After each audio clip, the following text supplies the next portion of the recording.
BRB Network TV with Brian Herzog. You're watching BRB Network TV. Let's talk about it with Bobby Clark. Here she is. Go ahead, Bobby. Thank you, Brian, and welcome back to Let's Talk About It. As I mentioned earlier, our guests today, Craig Gehring and Aaron Arduin, they are both masters at test taking, especially aptitude tests. Craig made a perfect score on the ACT and the SAT, and Aaron did a perfect score on the paraprofessional. So now we're back to talk about why do we see such a significant difference in our white population and Asian population, and then lower scores with our blacks and our Hispanics. Do you have any ideas of what's happening and what makes for the difference in the scoring?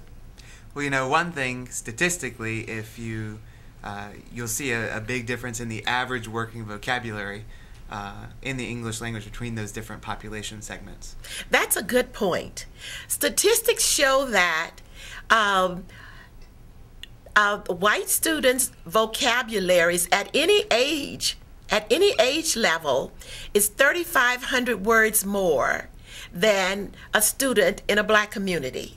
Now that's a significant difference.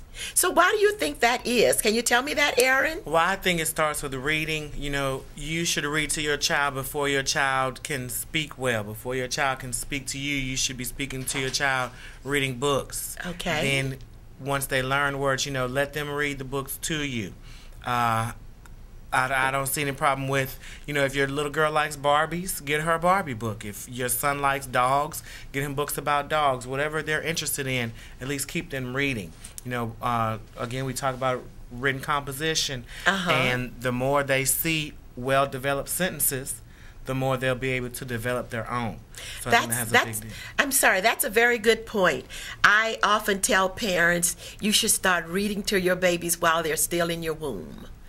And it is so awesome when you see children who are 1, 2, 3 years old who make complete sentences and have very strong vocabularies. And that's, parents, what we want, is when our children are already in the who are 4 years old going into pre-K and into kindergarten, and our children still are not knowing their names, are not knowing their addresses or phone numbers, and are not able to speak complete sentences.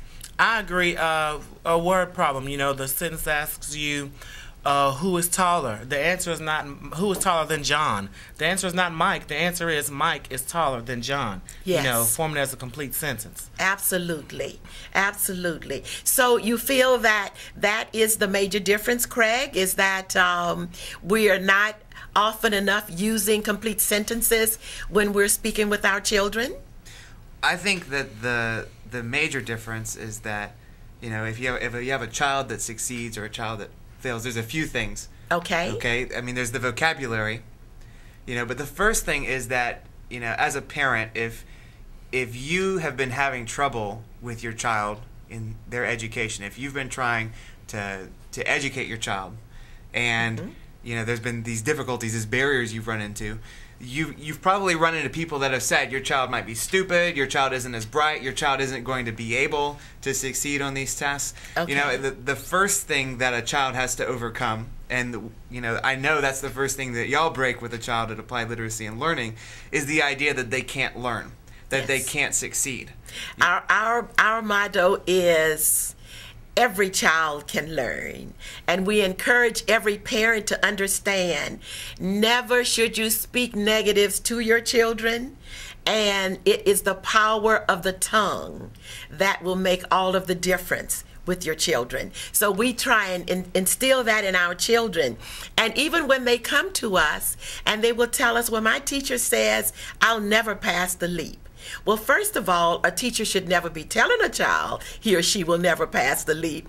But then we must encourage our children to be self-thinkers And to know no matter who tells you what, you know that you're strong, that you're brilliant, and that no matter what else happens, that you know that with the right tutoring, with the right assistance, you can pass every aptitude test that is placed before you. Now that is really powerful. Absolutely. Yes. And I find so often the children are just so devastated that they're so afraid that they can't do well on the test, that they have just been so beaten down. By the time the test rolls around, they're just a nervous wreck. Absolutely. Now, what do you think we can do to avoid that? You know, the big thing about a student's confidence is that a big failure will just completely shake his confidence. Yes. And what you have to do is you have to give him little victories, little bitty bits of mastery. And if you can take a student who feels like he's failing and you can give him little victories, okay? Well, that's why it's so important to get an assessment, like with a program like Applied Literacy and Learning, using study technology. Because what might be happening is your child is a sixth grader, but has a second grade math level. Okay. And so can't ever get even the smallest victory in school or on a test because everything is over his head. Yes. And when you get an assessment for your child and you see exactly where your child is at, well, then you can start building him up again. If you build him up, he'll be confident going into that test because there's nothing on that test that he can't master, that he can't understand. Absolutely. So what you're saying in essence is that sometimes our children are operating at too steep a gradient. Absolutely. Yes, okay. They're not really ready for the work and the grade they're in because somewhere earlier they got left behind. Yeah, and you know, that's the system. I mean, you can pass a test if you only know 80% of the information. Okay. So if in first grade you only know 80% of the math, and then in second grade you only know 80% of math, in third grade you only know 80%. By the time you get to fifth grade, you're missing a whole grade. Oh, gotcha. You know, and that's just a normal kid making a C average or a B average. You know, it's set up in the system that our kids are going to miss different things. Okay. And you have to, no matter what kind of child, it isn't, you know, they're not a bad kid if they need tutoring. You know, our system is set up because we're doing mass education. Every kid doesn't have a tutor. He's being taught in a school of 20, 25, 30 kids in a class. And he's going to miss things. Well, you know, you bring up a good point. How important is tutoring?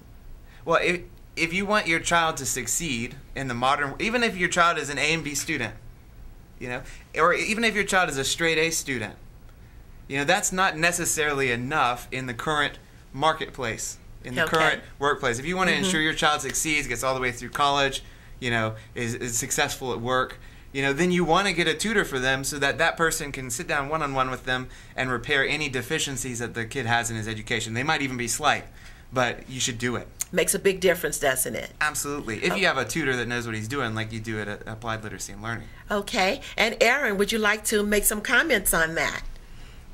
On the tutoring, the importance of tutoring. Well, like I mentioned earlier, you know, I see a lot of kids who might finish their homework and then they don't do much more besides that. And I think that, you know, at least spending some time in addition to homework, going over your studies is going to, you know, make a good improvement. Okay. And I often see children, parents come back and tell us often that they really appreciate the tutoring services that we provide because it makes such a difference with their children.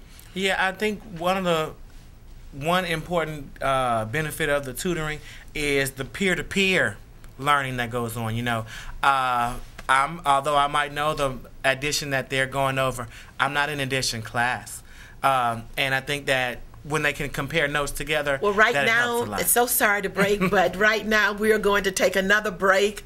We'll be right back. Now back to Brian Herzog. You're watching BRB Network TV. Let's talk about it with Bobby Clark. Stay tuned. We'll be back with BRB Network TV, and we'll be talking about even more just after the break. Stay tuned.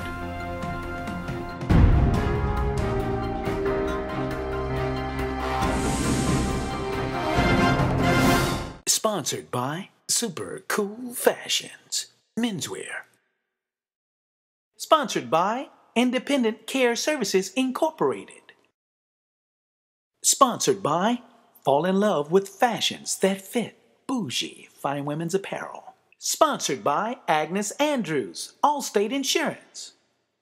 Where fabulous is affordable, Avage Choutique. Sponsored by Beautiful Black Magazine. Sponsored by, whether it's commercial or residential, Lacey Bayhath and Associates. The broadcasting for this television program has been a service of Metro 21.